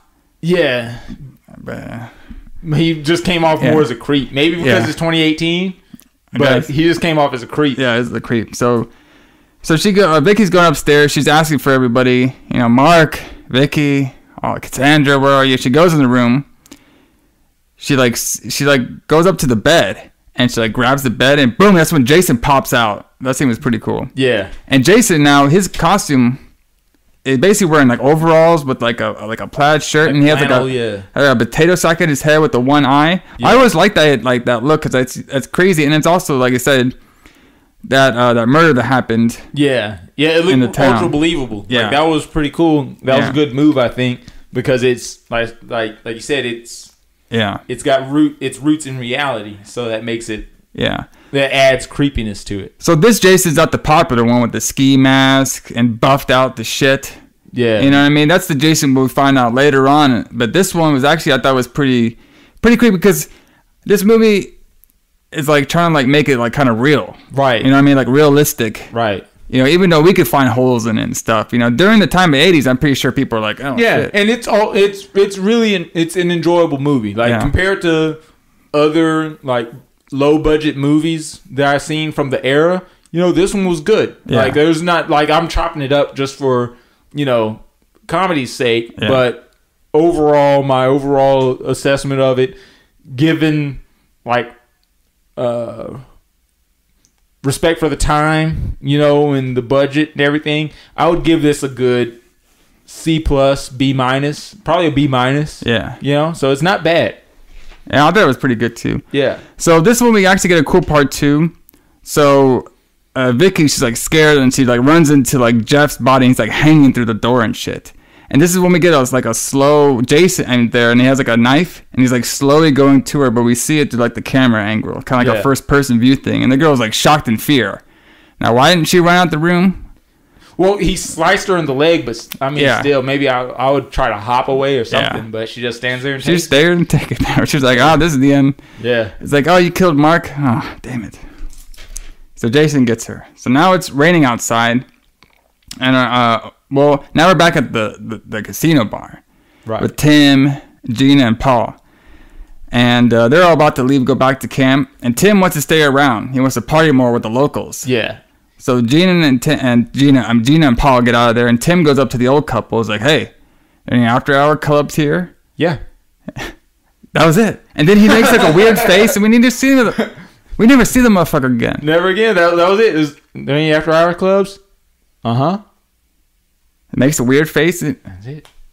Bro, this guy, useless, and I hated everything about him. I hated this guy. Such a dead dick way to, like, end that storyline, like, and that's the end of his story. So, yeah, exactly. So it's raining outside. They all get back. Paul and Gina get back in the car, and they leave. Okay, so this is when they get back to town. Gina and Paul. So they come in there, they're all asking like, "Hey, why do they leave the lights on and stuff?" Yeah, something's not right. Yeah, something's not right over here. So they go upstairs. Gina finds the blood on the bed sheets, and then first Paul, bodies are missing. Yeah, Paul's all like, "Is this a joke?" It's like, no, they wouldn't joke like that. So they all look around and stuff, and then they're finally downstairs now, walking through, and the lights are off now. So they go down to go. Regenerate them. So they go, turn the lights back on. So Gina's all like, "I think there's somebody in the room with us." Paul's like, oh, there's nobody in here. She's like, yes, there is. And then that's when Jason's over in the fucking corner with the spear. And then him and Paul start fighting. But they were going at it too, man. They're like, shoot. There was like, the director was like, listen, we don't have any stunt doubles and shit, so you guys got to like fight, like pretend like you're fighting for real. Useless. Oh my god. Useless just stands there. Yeah. You're a grown woman. You could do something. Like, she's not even like screaming in horror, so she doesn't have that as an excuse. She literally just like gets quiet and starts walking to the side, like she's like half-assed thinking about just like jetting, like not even like doing it. But she didn't even do that. Like, so it's absolutely like the worst. Like, she could have been of more use if she just got herself out of there or something. You know, like, hell, that's fucked up for leaving your man behind, but at least you got away. But no, she just like silently stands there and waits for him to get his ass beat. Yeah, and like while he's getting his ass beat, she's like, Paul, like you're distracting the motherfucker. You okay? Hey, you okay? You okay? So eventually she couldn't tell who won, and then of course Jason pops up. So she runs. She gets into the bathroom. She does this gimmick where she thinks she can escape through the window, but like it's so obvious that Jason's gonna pop out of it. Right. That probably scared a bunch of people back in the theaters though. I can see people getting freaked out about that because that hasn't happened a lot. You know what I mean? Right. Because, you know, I'm watching it. I'm like, I've seen all these gags before. I know everything's going to happen. But, you know, if you take yourself back in time, I bet that was like a really good scare for everybody. Him popping out that window. So she eventually leaves, gets out of there. She tries to get into her car. This is the funny part. She tries to get in her car, and then Jason plays peekaboo. Yeah. He shows up. He's like right by the window. And she's like, ah! And then he ducks down. And she doesn't even like lean over to look out the window. She's just like, where'd he go? Yeah. She's like, oh, he's gone. Like peekaboo. Yeah. And then he like does the pitchfork into her car. Yeah, through the roof. And she actually opens the door and he goes flying. Yeah. Jason is frail, bro. Yeah. Like he goes flying. Like we didn't get to see Jason goes to Manhattan. He ain't like that. Yeah. Motherfuckers joked. This Jason, maybe, okay, I got a theory. So Jason in this movie, he's like, you know what? Yeah, I might have won shit. But I got my ass kicked. You know what? I need to start working out a little bit. You know what I mean? I'm a big fan of hockey too. You know what I mean? Like hockey? Yeah, I like hockey. Maybe he found, a theory. He found Mark's hockey game. All right? Started playing and he started playing it. He's like, you know what? I'm gonna fucking wear a hockey mask now. That's how they all tie in, man. I swear. Yeah. That's how it does. All right, so this is when we get more of like chasing scenes. There's a shit ton of these, but you have to have them. Yeah, that's slasher movie 101. So Gina, she shows up to Mike's house or shack or whatever. He goes in there. She like locks the door because she knows. Oh, there is one part with Jason. He's trying to find her and he like falls down. He trips himself. Yeah. I thought that part was pretty great. So he's in there. So now he's trying to get into his own house, trying to stalk her and stuff. And then eventually, Gina locks herself into the shrine room. So we're at the shrine room, and that's when we see Jason's mom. Like, so basically, Jason kept her clothes and her dead head right there. Right. And this is when we actually see some bodies on the floor, which I'm pretty sure that was Terry's body and the sheriff's body on the floor. Okay. Okay. So that's where he put those two bodies. Yeah. Why did he keep those two? I think it was maybe implied that there were more, but that's all they had. You know, they got to pay them actors. Yeah, exactly. We ain't going to pay you a check to show up to lay down. Yeah. So. We already got rid of them fucking kids at the bar, so we don't know where they showed up, man. All right, so basically she gets this great idea because, she what's funny? She was actually drunk earlier, but now she's like sobered up now, but she still has her intuition of being very deep. So she's like, you know what? I'm going to put on the mom's sweater. I'm going to pretend I'm the mom. Because she was going on and on at the bar, like saying, like, I bet Jason, like, all he knew, he didn't have any friends, he didn't go to school, all he knows about is his mom and shit. I'm going to cut this up real quick. I'm going to chop this up real bad. What? I'm sorry. How'd she know that's the mom's sweater? Well, because it was right next to the mom's dead head. Really? Yeah, you never know. Maybe she's actually pretty smart. Because she probably knew the whole story, right? Okay. I'll give the benefit of the doubt. Now, like, it's true. Like, maybe the mind. I mean, okay. Okay, I think, okay, so this girl kind of figured it out, though, if you think about it. Because remember when she was staying at the bar and stuff, like, Jason worshiped his mom. His mom is everything. They kind of... Okay. So maybe she probably put two to two together really quick. Okay. You know what I mean? I get that. So, I mean... With all the stuff in... And she's the kind of like, you know, I got to try this. This is the only trump card I have. Yeah. So she puts on the sweater. Jason comes in. Then she starts acting like the mom. And Jason's kind of like... He's believing it. Because he starts seeing his mom and shit. And it's actually really funny just seeing this Jason, like, skinny and kind of frail, falling down and shit. And it's just so, like, different than the other ones you see. Yeah. So this guy's, like, you know, hearing his mom's stuff. She tells him to bend the knee and everything. He does it. Then he realizes, like, with his one good eye, he sees the mom's dead head. Yeah. And he's like, this bitch has been playing me. Yeah. So he goes to get her. This was a good spot. That was a whole good little scene right there. Yeah. And then you know who shows up? Our boy Paul. Man, what Pearl the heck? snapping on, bro. Just showing up there. Just then they start fighting again. Good. I don't know. I don't know how he got saved. I guess Jason's kind of like, I don't want him. I want the fucking girl. Right. I guess. I don't know. Maybe he thought he was going to get a 2-for-1 because she was just standing there like a deer caught in headlights. So Yeah, exactly. Get her and then kill him too or something. And Miss, like, forceful. They start fighting again. She does the same thing. Same damn thing. Until it finally snaps into her and she stabs the motherfucker. Right. Jeez. Like, took her thank you. forever. Bitch could have done that 20 minutes ago. Yeah. Paul's like, he'd been like, listen, man, what happened? I was supposed to distract. We had a plan. Right. Come on now. So eventually they get away. They they get out of there, go back to their cabin. They're all kind of freaked out. They hear a knocking at the door. Oh, Paul also, too, he's like, cuddling her and everything. And Yeah. they hear a knock at the door. They get weapons. Yeah. Paul opens the door. There's a pitchfork under the bed, so he answers that. Yeah. I guess. Oh, there was one scene, too. God, we skipped it. So Jason, he was chasing our girl, Gina. And she hides under the bed. All right? And then she sees a rat. And then she fucking pisses a fucking mountain of pee. Like, she's under the bed. Like, her legs aren't sticking out from under the bed, but the piss comes out all the way to, like, past the bed. So, like, she pisses a fucking gallon and a half.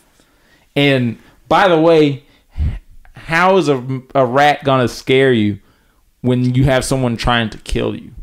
Maybe it was like a double whammy. Like, maybe that's why she pissed. Oh, man. But, like, actively somebody's trying to kill you. Like, not even like, I think somebody's trying to kill me, but you have been interacting with this person, taking swipes at you, trying to kill you for the past 10 minutes. You've actively running. They're standing in the room with you, and you see a rat, and that's what's got you concerned. Yeah. All I gotta say is, what a time to break the seal. Holy shit, bro. Damn. But those beers, man, they're going down. When you got to, you gotta go. Jason sees that shit like, I know what you've been doing. Okay, so we hear knocking at the door, and boom, it's Muffin. The fucking dog survived. Shit. And she's all like, the dog's probably saying, oh, where's Terry? Oh, who cares? The dog's like, I didn't like that bitch. I know, exactly. That bitch is gone. So Paul's holding up the kitty and the dog and everything, and then boom, Jason fucking smashes through the window. Slow motion. We see his face. Kind of looks like something from The Hills of Ice. Yeah, all melted light. Yes, and then we cut back to seeing a dead head. Which, was that the mom's head, or was it Paul's head, or something? Well, actually, wait, no, that happened at the end. Oh, I skipped myself. So, he grabs her, and then eventually we wake up, and it's the next day. And Gina gets loaded up into the ambulance, screaming, where's Paul? Where's Paul? Yeah. All right? There's no Paul. They just take her into the ambulance, and they leave. And that's when we go back to Jason's shack. Yeah. Then we see a dead head right there. That was the mom's head. That was still the mom's head? Yeah, okay. Because it looked like you know what it looked like? It looked like a face with another face on it. Maybe it's just the way they did the... I think it was maybe just the way they did the makeup. So, and that ends Friday the 13th, Part 2. So Keenan has a person that doesn't watch too many horror movies. What did you think about an 80s classic? Because this is an 80s classic. Right. I say it was enjoyable. It wasn't anything that I was suffering through. I didn't have to... I guess I sat down. I watched the whole thing. I was engaged with it.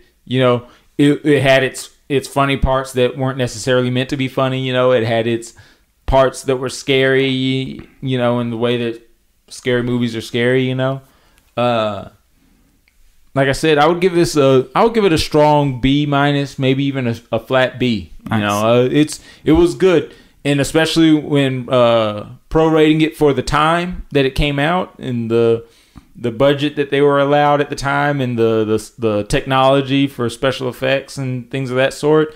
I mean, it was a pretty solid slasher movie. You know, the storyline full of holes. Oh yeah, I mean, just chock full of holes. Things that didn't make sense of why they even added it in there. Like, why was the old man there in the first place?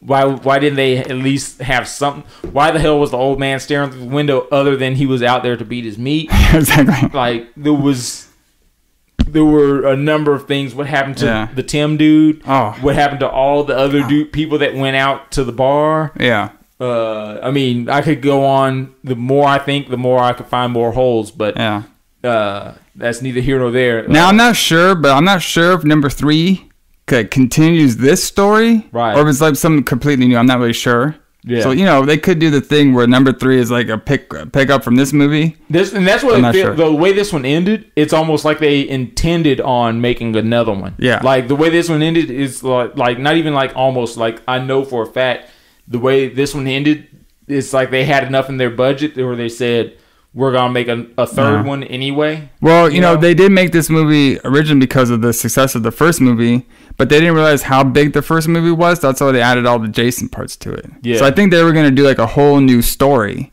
until they realized, like, hey, man, we need to keep this story of Jason and his, you know, loving his mom and killing the fucking camp people. Yeah. So, well, there you go, everybody. So some of the news we got going on. Hopefully in March I can come back with some more reviews.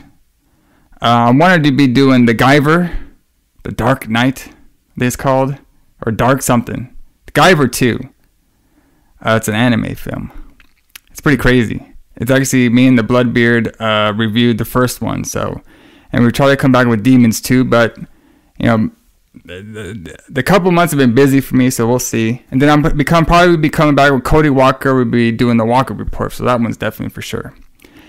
And everybody, the big thing too is I'm actually changing around the network now. So, of course, it's called the Killer Instant Podcast Network. So I'm about to be changing the name because I think I'm going to drop the Killer Instant Podcast flagship show because getting contact for that is kind of hard to do. So I'm thinking about changing the whole network to JK Podcast Network.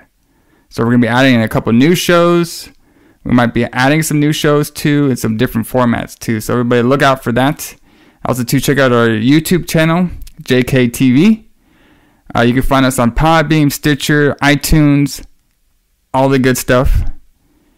And Mr. Blueitt, would you like to say anything at the end? Anything I got going on? Or yeah, I'm hopefully soon gonna have my own little show going. Definitely try to get that together sooner than later. Yeah, buddy. Working on that, working on some content, working on some methods. I'm new to the podcast game, so hey, man. Hopefully I'll be entertaining for people to listen to and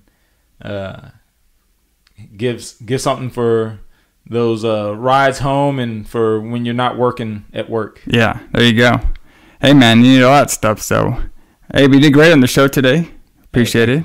It's going to be great. So, everybody, just remember, if you're going to get some booty at the camp, make sure that you got a confident police officer, and make sure that if you're going to be like our boy Scott or Mark, come prepared with better game. Maybe you'll be getting something like our boy Jeff. Yeah, buddy. I don't want to scare anyone. But I'm going to give it to you straight about Jason. His body was never recovered from the lake after he drowned. When we decided to make the second film, I wasn't sure what it should be. Should we be trying to exploit the title Friday the 13th and just have another scary movie with somehow or other connected to Friday the 13th? Or should it involve the character Jason? And Jason as a character hadn't existed. He was just this gag at the end with Ari Lehman coming up out of the water. We're the first to return here. 5 years. 5 long years he's been dormant. And he's hungry. And Steve Miner, who had been my line producer and was a very close friend, had decided that he would like to try to direct the second one, and I did everything I could to make that happen. And my wife, who had worked on those films, wound up being his editor. And so that I was close to the next two. Jason's out there, watching. Always on the prowl for intruders. Waiting to kill. Waiting to devour. I thought he brought class to it. He seemed to have a good grip on exactly what we were doing, you know, what the genre was and what the public wanted to see and what Paramount wanted from it. What if there is a Jason? Jason's a legend, Jim. A legend. When Steve approached me to do part 2, I said, sure. I don't remember reading a script. He basically told me what the story was going to be about, and that was fine with me because I had other things going on in my life at the time, and I just wanted to make sure that everybody was happy, I guess. I don't know. Who knew that we were going to do a sequel? No one had a clue. Yeah. But as I understand, as soon as it came out, they were already thinking about the sequel. Mom. Hello? The second one was probably just a few days of shooting. It was up in Connecticut. Don't remember a whole lot about it. It was just me and a black cat and a head in the refrigerator.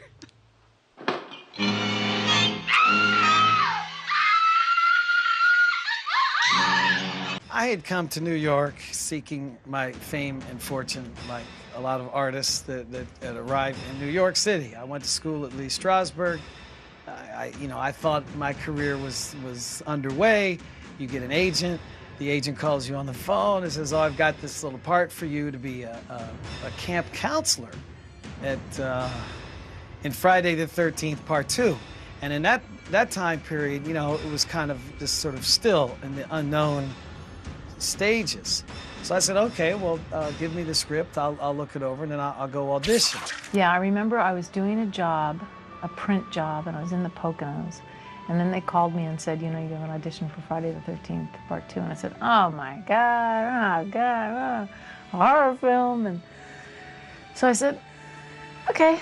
So I went back, and I remember I did it, and I got it, and I went, okay. And it was great. It was fun. You know, maybe I should have kept going, Part 3, 4, 5, 6, but it was good. It was good. So I auditioned for the all-American guy that was the counselor at the camp, the famous Camp Crystal Lake. So unfortunately, I didn't get the part, but they said, you know, we like you, so we'd like to have you around. We know you've been to Hollywood Stuntman School, and we know you can handle all the stunts in the movie. Stair falls, all kinds of stuff. So they said, would you like to be Jason? So I said, hey, listen, I'm happy to do anything you want me to do. It was an audition. I was in New York. I was an actress, and it was an audition like all of them. Kind of show up at this place and pretend, you know, you're walking through the woods screaming. I think that's what it was. But what I remember most is the looping at the end. And I had to go into a sound stage and just basically scream and scream and scream. And I'm not really a screamer type, but so yeah, you have to kind of hit a certain decibel, and it just felt funny, you know, because they just keep plugging it in everywhere. As far as I'm concerned, these guys couldn't have done a better job. I mean, it was a 30-day, low-budget, $1 million production. Yeah, all I can say is they did an amazing job, because it's part of a big story.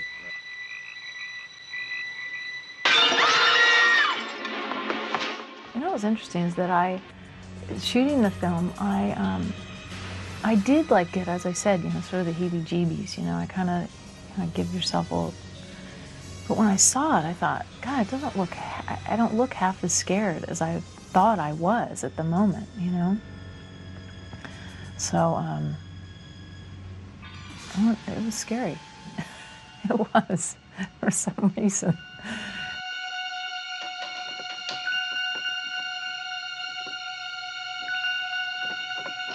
I remember that somebody had their old neck all make-upped up, you know, with all the wires in it and everything, and they couldn't eat dinner. They had to like eat in a straw, and they like, you know, had slashes in their head, and you know, seeing like your friends hung upside down and with gaping wounds, and it's just like, and it was cold, and it gets like creepy after a while, you know, and all of a sudden, and also I'm living in this sort of zone of fear, you know, trying to kind of elicit as much fear as I possibly can, so maybe that had something to do with it.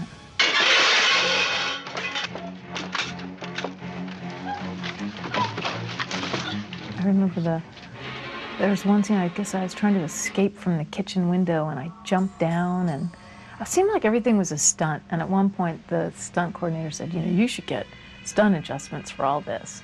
And all of a sudden I kind of felt cool. I thought, oh my God, I'm doing all my own stunts, whatever that meant. But, you know, adrenaline would start going, and, you know, you just sort of jump here and do this. Okay, you're going to jump out of the window, and then you're going to run down here. But, you know, in the meantime, you'd slip and fall and, like,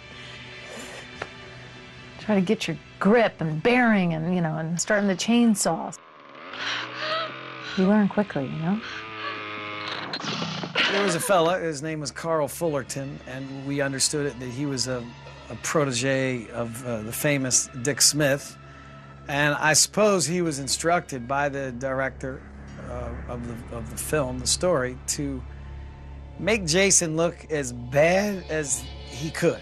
And Jason, they thought he was dead, but he was stomping around the woods, and he was getting chewed on by animals, and he just had this horrible life. He was supposed to look as bad as they could make him. 2 sets of plate dentures that went, you know, went in my mouth, and built up gums, so it really distorted your face. Rubber forms that got glued all over your head. New mouth, new this, new that. They closed this eye off, which is very painful if you close an eye off for like 12 hours at a time. They built a new eye here. So you get a little dizzy, you lose your depth perception, and then I do all these stunts, you know, not knowing really, you know, where I was. So you had the fake eye, you had the teeth, all this mongoloid hair, and it had a little bit of the Elephant Man look to the structures of the skull, and then with this long hair, you know, coming down. And by the time my final, the one scene where the Jason's face is really seen for the first time in the movie, you know, I was angry and I wanted to kill somebody. And I'm drooling and snot's coming out of your nose. I mean, you are just in another world. You're hurting, you're pained, you wanted to blast through that window and kill this girl. No question. So that Jason face, it was horrific.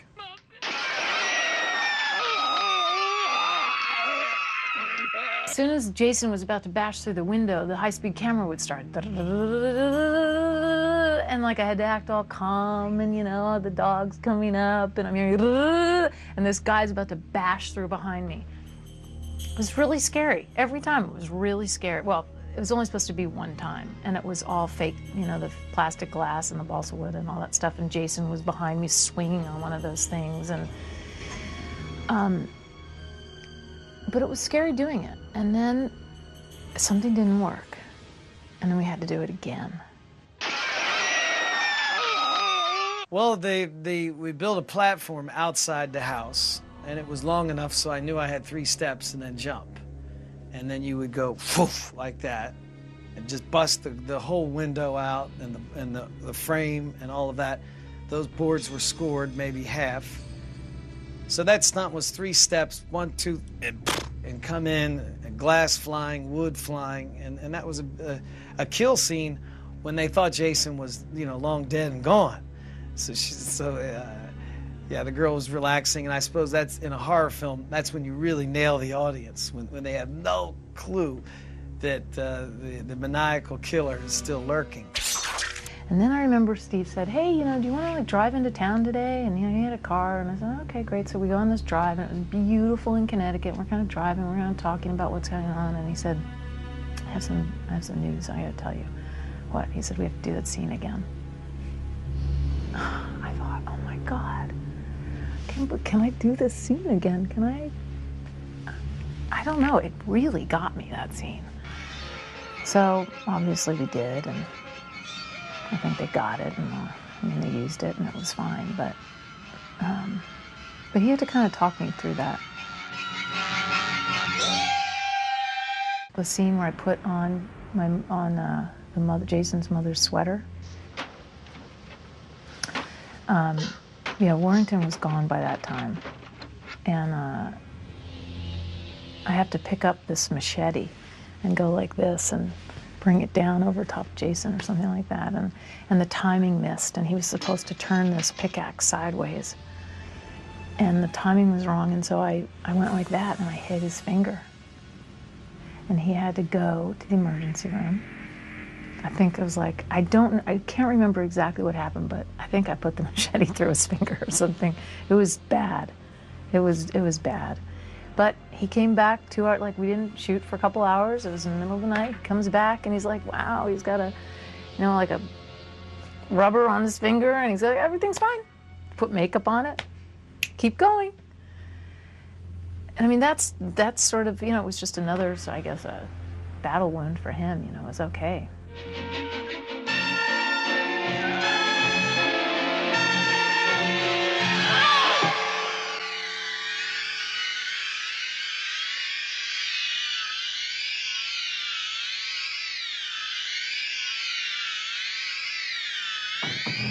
It was like we were playing a game in the woods. It was very exciting for, somebody 21, 22 years old to be working in a motion picture. I don't care what you're doing. I don't care if you're an extra, walking by somebody. This is very exciting to be involved, to be part of something.